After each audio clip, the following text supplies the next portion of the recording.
Qu'il faut. Au lieu de demander à Marois de finir son assiette, Sarah ne voit pas d'autre solution que de coucher sa fille. Désolée pour toi. Tu veux pas manger? Tu veux pas rester comme je te dis? Ma punition, ça sera au lit, toi-même. Au lit. Je ne suis pas partie. Je suis désolée, j'ai triché. Mais je savais que Marois était très intelligente. Par contre, ce que j'ai écouté derrière la porte, c'est vous qui n'avez pas été cohérente. Elle va aller dîner toute seule dans la cuisine. Ton assiette, ton couvert. Cathy reprend les choses en main. Elle revient à la punition initiale, qui était de faire terminer son assiette à Marois dans la cuisine. Tu te poses, tu t'assieds, tu manges et tu ne discutes pas. Dès que tu as fini de dîner, tu te brosses les dents et tu vas au lit. Cathy est très en colère. Elle savait que Marois profiterait de son absence pour tester sa mère. Sarah craque. Elle ne pensait pas que ce serait aussi difficile sans Cathy. Je vais vous faire une confidence. Ça fait pas mal d'années que je m'occupe d'enfants. Je n'ai jamais été confrontée à un enfant aussi têtu que Marois. Même moi, la professionnelle, j'ai des doutes. J'ai des doutes tous les jours quand je viens ici. Est-ce que je baisse les bras? Est-ce que je me dis je vais pas y arriver? Non. Vous savez, Marois, elle ne se gênera pas. Elle essayera tous les jours de vous mettre à l'épreuve. Baissez pas les bras. À peine j'ai claqué la porte. Je ne dis pas que vous avez baissé les bras, mais vous vous êtes embrouillé. Madame, vous avez une fille très intelligente. Je suis désolée pour tout à l'heure. Non, mais c'est pas grave. Ça fait réfléchir et ça met la réalité des choses, quoi.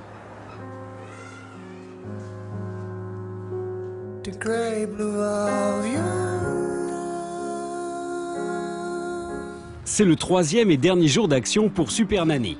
La petite Marois a dormi dans son lit et n'a pas ennuyé sa mère de la journée.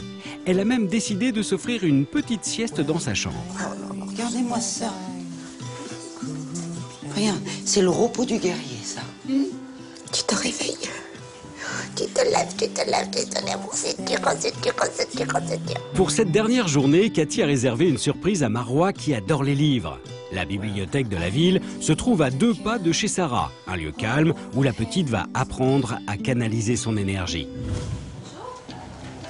Madame, bonjour. Pour Cathy, le choix de la bibliothèque n'est pas un hasard. C'est un bon moyen de permettre à Sarah et à Marois de partager des moments de complicité et de douceur. Un jour, Boucle d'Or se perdit dans la forêt. Boucle d'Or était la fille d'un garde forestier. Allez, tu choisis pour ce soir un livre. C'est celui-là que tu vas emmener ce soir? Elle a le droit à combien de livres? Elle a 17, mais bon, ça fait beaucoup. Pourquoi ça fait beaucoup? Ça fait toujours de la lecture pour Marois. Faire aimer un enfant la lecture, c'est quelque chose de superbe, de génial. À chaque fois que vous voulez l'occuper, proposez-lui un livre. Ça lui permettrait de s'assagir et puis de regarder les images. Il y en a 7 à prendre, vous les prenez. Socrate. Bon. Je te donne un sac, ça sera ton sac de bibliothèque. Ça t'a plu? L'idée de Cathy a bien fonctionné. Marois est restée calme et elle rentre avec des livres dont elle va devoir prendre soin. Un bon moyen de lui apprendre à respecter ses affaires. Allez, Marois, on va faire le bain. Allez, viens. Excusez-moi. Oui. Avant le bain, j'ai quelque chose à vous proposer. Vous ne passez pas beaucoup de moments de jeu avec Marois. Il est vrai que Marois était une petite fille pas facile. Maintenant que les choses commencent à s'arranger un petit peu, il serait bien que vous commenciez à vous poser. Cette journée est placée sous le signe des astuces. Avant, la petite fille s'ennuyait et tous les coups étaient permis pour attirer l'attention de sa mère. Aujourd'hui, Cathy montre à Sarah que le jeu permet d'occuper Marois et de partager des moments agréables entre elles. Il est maintenant l'heure pour Cathy de laisser Sarah se débrouiller seule avec sa fille, mais quelques jours seulement. Je vais faire un petit bilan rapide. C'était catastrophique. Le mot est faible. Les choses se sont améliorées. En ma présence, Marois ne vous insulte pas en ma présence. Marois ne vous mord plus. En ma présence, beaucoup de choses ont été réglées. Moi, ce que je crains, c'est que quand je vais partir, est-ce que ça va continuer? Elle recommencera. Je le sais. Vous devez vous faire confiance et vous dire, je ne dois plus céder. Je ne dois plus recommencer à répéter les choses 20 fois. Rappelez-vous des conseils que je vous ai donnés. Rappelez-vous du plus important, madame. Soyez cohérente. Étonnez-moi. Mais faites-le pour votre vie. Sois sage. Cathy est assez satisfaite des progrès réalisés chez Sarah en sa présence. Mais elle est très inquiète, car elle sait que Marois va tester sa mère. Reste à savoir si Sarah sera à la hauteur durant ces quelques jours sans l'appui de Super Nanny. Parviendra-t-elle à faire face aux nouvelles provocations de sa fille? Saura-t-elle la punir sans se disperser? Cathy n'est plus là pour soutenir Sarah. Marois n'a pas d'école et elle sait pertinemment que Cathy ne viendra pas aujourd'hui. Comme prévu, elle va mettre sa mère à l'épreuve quelques minutes après s'être réveillée. Sarah a prévu des courses après le petit déjeuner.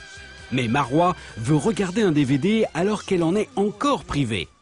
Ce que sa mère oublie de lui rappeler. Marois, allez, viens. Allez, viens, Marois. Viens. Allez, non, Marois. Allez, let's go. Sarah se met à la hauteur de sa fille. Elle garde son calme et tente de lui expliquer qu'une sortie est prévue. Mais elle oublie toujours de préciser pourquoi elle ne peut pas regarder de DVD. On n'a pas le temps pour la télé. Allez, viens avec maman, on va faire le déjeuner. Mais Marois tente quand même d'allumer la télé. Essaye, une fois. Et tu verras ce que je te ferai. Pardon? Pardon?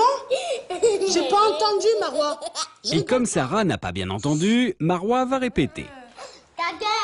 Deux fois, Marois. Les gros mots, tu vas les dire. Sarah punit Marois sur une chaise pour les gros mots. Malheureux pour toi, tu commences à être puni. Hein? Le matin? Non. T'aimes bien être puni? Non. Qu'est-ce qu'on a dit? Plus de? Plus de? Plus de coups. Ouais, plus de coups, et puis? Et puis rien. Écoute-moi, je suis pas ta copine, d'accord? Je rigole pas avec toi. Je te tiens, tu me tiens, voilà, Sarah ne sait plus comment réagir face à l'insolence de sa fille. Un peu perdue, elle décide d'emmener Marois à la cuisine pour lui faire prendre son petit déjeuner. Écoute-moi, alors quand je te dis tu restes sur la chaise, tu restes sur la chaise, moi. C'est tout. Sarah est convaincante. Marois continue la provocation, mais elle ne bouge pas de sa chaise pour autant.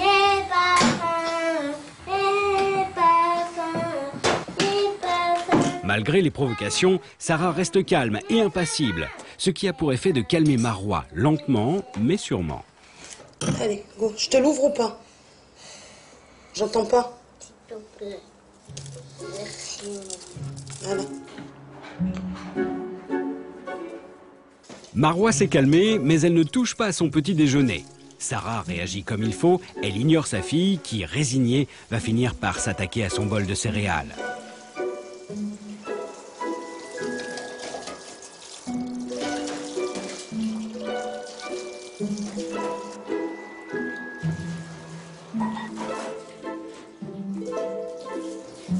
T'auras rien d'autre. Ok?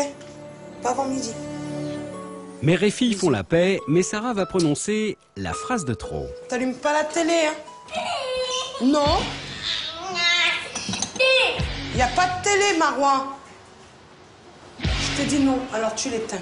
Tu l'éteins. Tu l'éteins. Tu veux pas l'éteindre? Je l'éteins moi alors. Ce serait plus simple que tu l'éteins, toi. Pourquoi? Attention! Ce que tu vas faire. La bataille reprend de plus belle. Sarah ne s'attendait pas à tant de résistance. D'accord? T'es puni de télé. T'es puni de DVD. T'as fait quoi hier? C'est seulement maintenant que Sarah tente d'expliquer à Marois pourquoi elle est privée de télé. Elle ne pense même pas lui proposer un livre. Sarah est à bout. Elle baisse à nouveau les bras. T'es libre. Fais ce que t'as envie.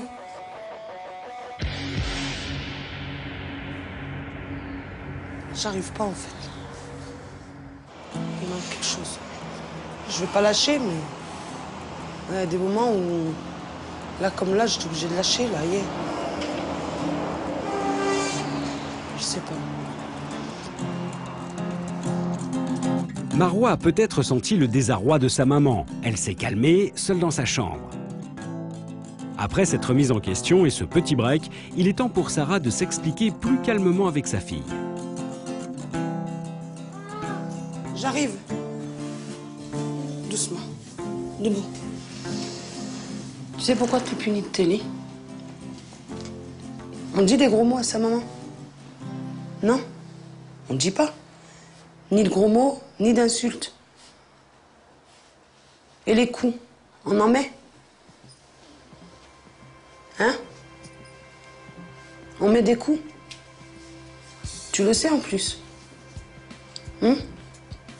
À chaque fois, tu seras puni, Marwa. Tant que tu comprendras pas, tant que tu feras ces choses-là, tu seras puni. Ok? Bon, bisous. Yes. Marwa a enfin compris pourquoi elle était punie, ce qui a pour effet d'apaiser immédiatement les tensions. On va marquer fromage. Pour la première fois depuis longtemps, Sarah décide d'aller faire des courses avec Marwa. Elle sait qu'en temps normal, sa fille est ingérable dans un magasin. Mais elle tient à se prouver qu'elle est capable de maîtriser la situation. Je veux pas que tu t'éparpilles. Je veux pas de caprice. Ok? Parce que sinon, quand on rentre, tu seras... Voilà. Marwa est prévenue, mais va-t-elle réellement écouter sa mère une fois entrée dans la grande surface? Ouais, bah on prend le pain là-bas? Tout ce qui est pour moi dans le tien. D'accord. Ouais, vas-y. C'est bien. Aussi fraise. Fraise, alors c'est là-bas. Hop, on y va, on tire là-bas, là. Tout se passe bien. Sarah suit sa liste et prend du plaisir à faire découvrir de nouvelles saveurs à sa fille. Oh, on en prend un, ça suffit, un seul, hein, tu sais. Hein. Ah ouais, parce que... Bah ouais, hein. Est-ce qu'ils sont bons, celui-là? Non. Ça sent bon? Ça sent bon. Mais non. Merci, au revoir. Merci, au revoir. Allez, vas-y. Pour récompenser Marwa de s'être bien tenue, elle lui offre un petit tour de bateau.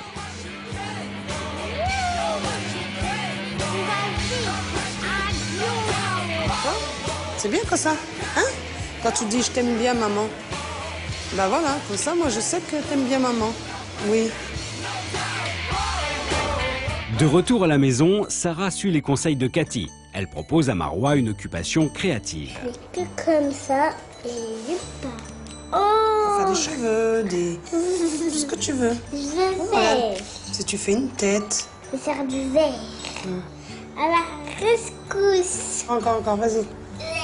Sarah apprécie ce moment et peut même laisser Marwa seule pour aller préparer son repas du soir. Ça, c'est bien. Allez, moi, je vais faire à manger. Je te laisse faire, hein?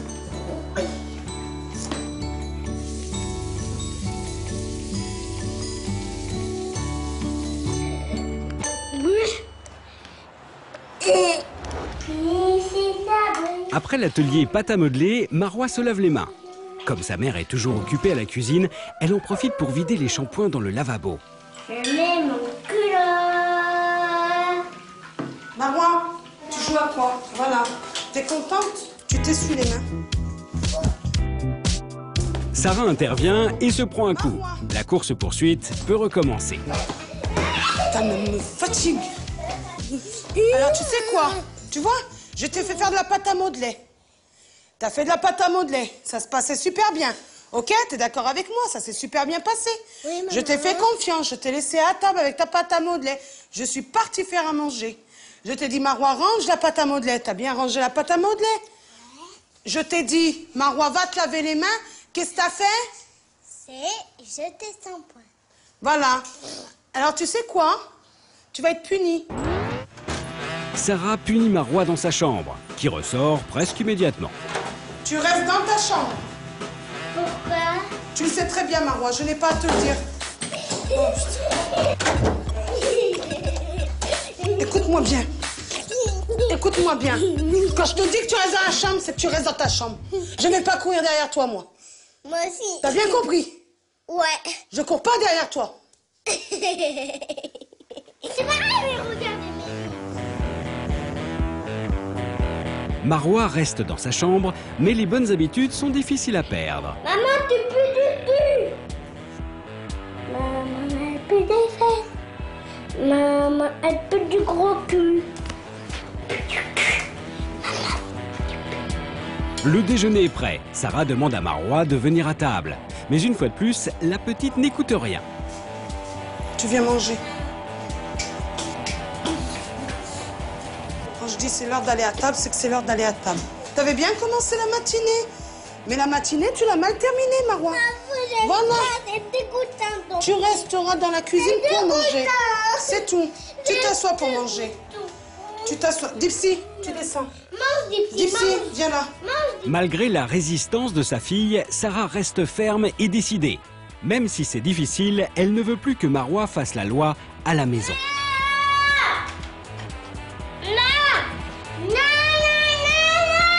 Marois est seule à la cuisine, elle provoque sans pour autant bouger de sa chaise. Mais au moins, elle mange.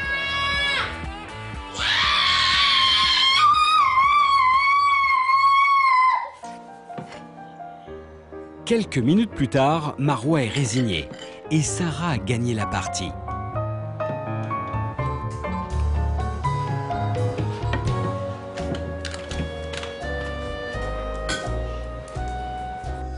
Autant que tu feras comme ça, tu seras puni. À chaque fois. À chaque fois, ça sera la même chose. Et tout le temps, tout le temps, tout le temps. C'est ça que tu cherches? Alors montre-moi que tu cherches pas ça. Montre-moi que tu cherches autre chose. À 6 ans, on ne tape pas sa maman. On ne crache pas sur sa maman. Et on comprend ce que sa maman dit. Et quand on comprend pas, on n'est pas obligé de crier. Tu dis, maman, je n'ai pas compris. Et tu verras que si tu fonctionnes comme ça, Marois, eh ben, tout marchera comme il faut. Mais si tu fonctionnes pas comme ça, ben, ça marchera pas. Sarah a enfin réussi à imposer son autorité. Pour finir la journée, une petite sortie au parc s'impose. L'ambiance entre la mère et la fille a bien changé. Elles arrivent à communiquer sans hurler, sans insultes et même à profiter de moments d'intimité ensemble. Si, c'est des poules. Ah ouais, t'as raison, il y a un coq. Ah ouais, un coq, t'avais raison. Regarde, il y en a deux. Ouais.